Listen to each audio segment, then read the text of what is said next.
I perched on a stool and threaded my feet through the frilly leg holes, then stood and pulled them all the way up. In the quick scuffle, I realized that the lady had not only fitted my nappy but also pulled a pair milky see-through rubber knickers over it, which left the pastel-colored design on the front of the nappy perfectly visible. It's a butterfly, and I felt physically sick just looking at it. I wasted no time pulling my big baggy knickers over it and realized that they're not knickers, they're a nappy cover. Mother led me out of the changing room and the next boy was called inside. We entered the main hall again, where the children and parents' guardians loitered. All the kids wore similar but not identical white dresses with either white tights, knee or ankle socks, and carried a small white handbag, slung over their shoulder. Mother began to faff with a bow on my back.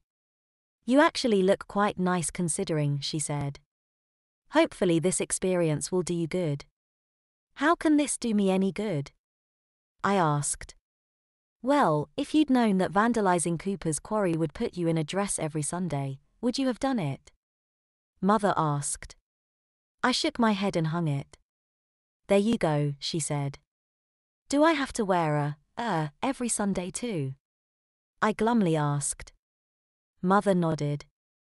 "All day?" She nodded again. "But what if I need the toilet?" "You do know what a nappy is for, don't you?" she said. I gulped and hung my head. A loud clap grabbed my attention and that of everyone else in the hall. "Is everybody present?" a lady said, before asking the boys and girls to assemble.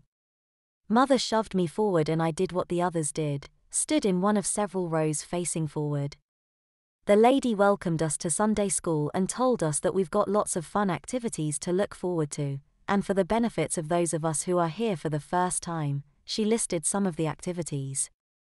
The book group didn't sound so bad, and games was too ambiguous to draw a conclusion. The group discussion on morality and misbehavior sounded both serious and complicated, but when she said, "And before we break for lunch we'll do some dancing," a shiver went down my spine. She told us to assemble ourselves into 3 groups of 7 and 1 group of 6. I glanced around nervously, as did all the others, before hesitantly gravitating towards each other. I joined the group that had assembled closest to me. "Hi," I timidly said. The others muttered similar, unenthusiastic greetings. At first I presumed all the others were boys like me, in spite of the fact we're all wearing white Sunday dresses. There's 27 of us in total, but only 4 girls, one of whom is in my group. She looks as shy and as timid as the rest of us, but at least she looks normal in her dress, even if it is a big young for her. I wonder if she's wearing a nappy too, and the same of the others. Maybe it's just some us. I really don't know. I cast my eyes to the edge of the hall where my mother and other grown-ups stood, but they'd all gone. Whether they were in another room or had gone home, I didn't know.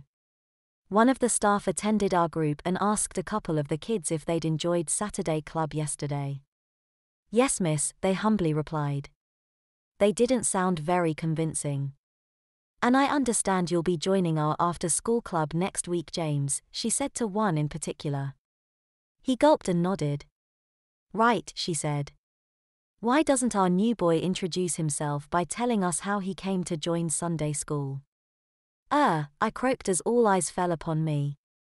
I wasn't prepared, and in a nerve-induced stammer, I confessed to being part of the gang that vandalized Cooper's quarry.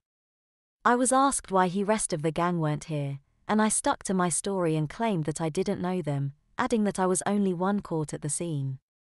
"You mean you didn't reveal their names?" the woman said. "That's very different to not knowing their names, and we don't tolerate lies here."